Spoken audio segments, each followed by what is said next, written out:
Sometimes an item in my record collection begins unspooling in my mind until I am forced to pull it off the shelf and play it. So it was with the Grateful Dead's Steal Your Face. The only way to exorcise the earworm tyranny of Bob Weir's vocal on Black-Throated Wind was to give it a proper play. Once the stylus hit the vinyl, another familiar mental process began running through my mind as I grappled with the horrific distortion on the vocal, systematically loving the music while disregarding the way it was recorded. My brain seems to have written a special piece of software that enables me to prioritize musical pleasure over bad sound. As I played through all 4 sides of the Dead album, I meditated on how and when that software kicks in.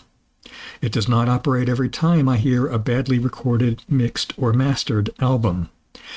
Instead, it seems to be tied to certain albums, morphing into different kinds of mental filters that target different kinds of sonic disability.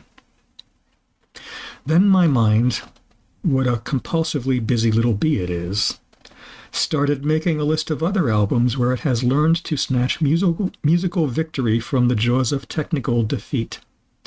A pattern became apparent. The albums in question were almost entirely LP releases from the 1970s, my first fully engaged decade as a music lover. It was also a time when I was relatively penniless and needed the investment in an album to pay off. So my then young and limber brain constructed a whole series of filters to salvage the musical essence from technically poor sound. The 70s overall were a golden age of rock recordings. Analog multi-track recording technology had matured, offering a combination of creative versatility and potentially great sound. There was no excuse for an album to sound as bad as Steal Your Face. And yet, there it was.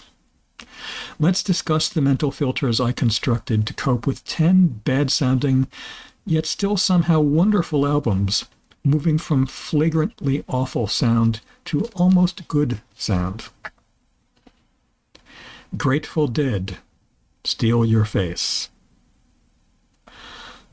I'll let Wiki tell the story of how Owsley's infamous 600-speaker wall of sound undermined this album. Open quote. Because the sound system was stacked behind the band, restricted frequency differential microphones were used in pairs to prevent bleed and feedback loops. One was wired out of phase in a phase cancellation scheme that required the singers to position very close to the microphones. This, along with the lack of a true sound/mixing board, created sonic anomalies when it came time to mix the tapes. End quote. But this is still the Dead at the peak of their powers, and the song selection avoids duplicating anything on the far better recorded Europe 72, making this album a worthy follow-up despite its need for aggressive mental filtering. Bert Jansch, From the Outside. Indifferent engineering hampered this strong collection of songs from the great acoustic guitarist and still criminally underrated songwriter. Jansch was at a low ebb at the time, still a couple of years away from beating alcoholism. Apparently he didn't have the energy to impose his will on the low-budget Danish and English recording engineers who left his voice and guitar on some songs sounding distant and adrift in echo. The otherwise vigorous political anthem Shout suffers the worst. The CD remasters reportedly improve the sound and fiddle with the track roster. However, I haven't heard them. My version is the original Belgian LP release, of which only 500 copies were pressed. I acquired it from the Trouser Press magazine slush pile, a bunch of unwanted records sitting on the floor. As a collection of songs, it is still a brilliant mix of concerns private, change the song, and public. Read all about it. Derek and the Dominos, in concert. Eric Clapton was another artist at a low ebb when he went out on the road with most of the band that recorded the milestone Layla. Even without Duane Allman, this was a high-flying outfit, playing a fine set of songs and stretching them into luxuriant jams. What undercuts this live album is a brash mix that buries everything beneath Jim Gordon's cymbals, including his excellent drumming. This is where an old-fashioned treble knob on an old-school stereo receiver might come in handy. Just turn down the treble, turn up the volume, and listen to history being made. A later release, live at the Fillmore, repeats 6 of the original 9 tracks and is reportedly better mixed, which wouldn't be hard. But I don't need it. I have an original pressing acquired as a cheap cutout, and my little filter lets me hear Clapton's tireless licks and Bobby Whitlock's honky-tonk piano and splashy organ just fine. I play a ripped version of this double LP, complete with surface noise, on planes. Emerson, Lake and Palmer, welcome back, my friends, to the show that never ends. Kids, never record your career-defining live album in a stadium. It took me about 2 decades to construct the especially elaborate filter necessary to extract the epic live album from this triple LP endurance contest. It's not that Greg Lake, wearing his producer hat, couldn't muster a great-sounding live album. Pictures at an exhibition recorded at Newcastle City Hall is as burnished as any studio album in the ELP discography. So it's all the more difficult to go from that up-close shot of reimagined Mussorgsky to this nosebleed-seated concert replica, which turns the world-beating power trio into a dinky wind-up toy. Keith Emerson's airborne grand piano and Carl Palmer's formerly pulverizing drums suffer the most, but I have to filter gurgling stadium reverb out of pretty much every instrument. John Lennon, Walls and Bridges. I've chosen this album as the unfortunate poster child for a solo Beatle discography that suffers extensively from ham-handed production, though I could just as easily have chosen anything between Sometime in New York City and Double Fantasy. Lennon's insecurity about the natural sound of his electrifying voice undercut most of his solo work. He double-tracked it obsessively and buried it under layers of processing.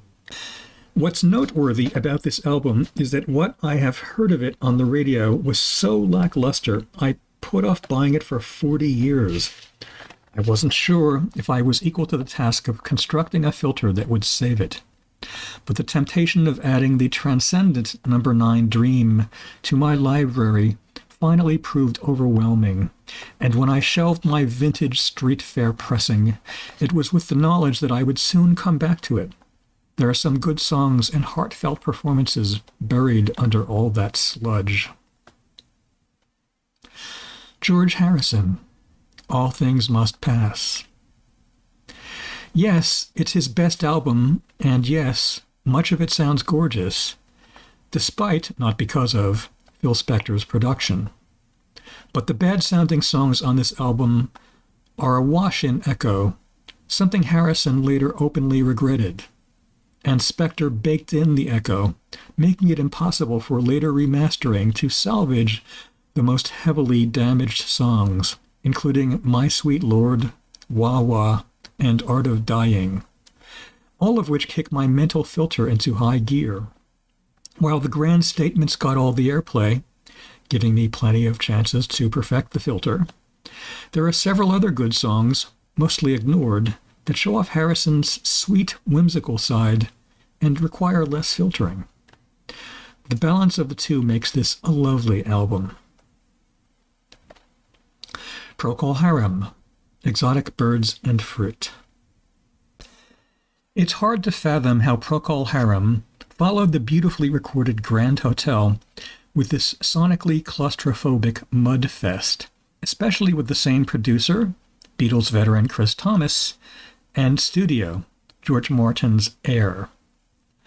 Supposedly they wanted to follow the lush orchestrations of the previous album with more of a live-in-the-studio feel, and indeed, the album does sound like radio broadcasts from the same period. But the sonic deterioration is striking.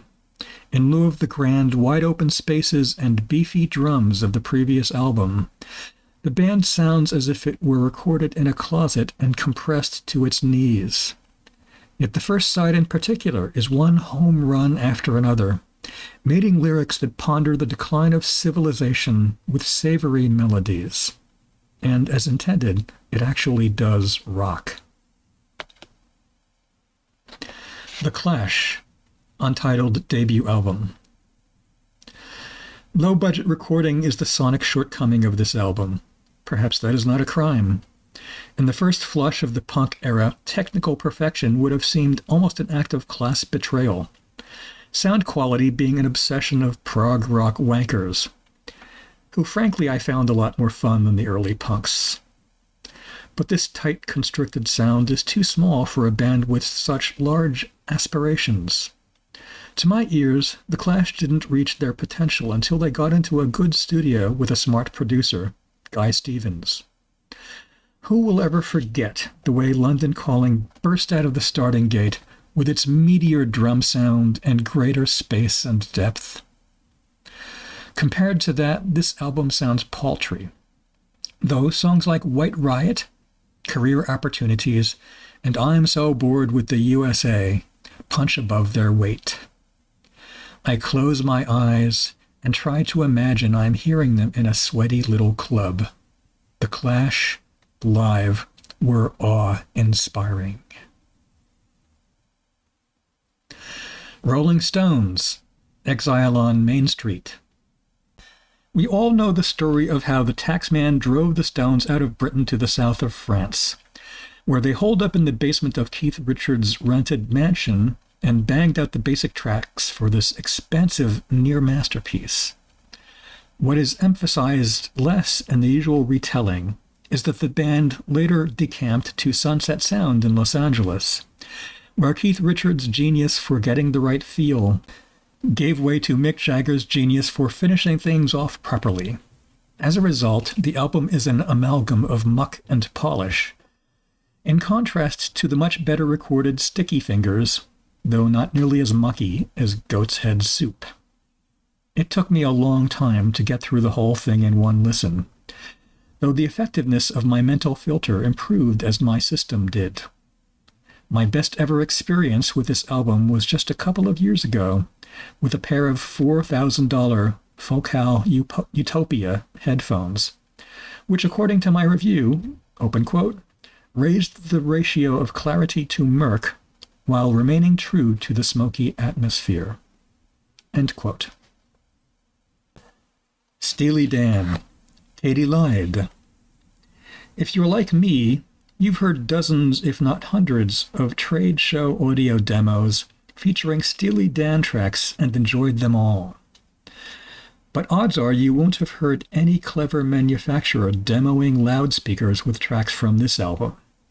A snafu with pre-digital DBX noise reduction technology nearly ruined the whole thing, and even after the damage was mitigated, Donald Fagen and Walter Becker still refused to listen to the album. Still, Steely Dan's worst-sounding album sounds better than most other people's best-sounding albums. Those boys had good ears, and Katy Lied requires a whole lot less mental filtering than Steal Your Face.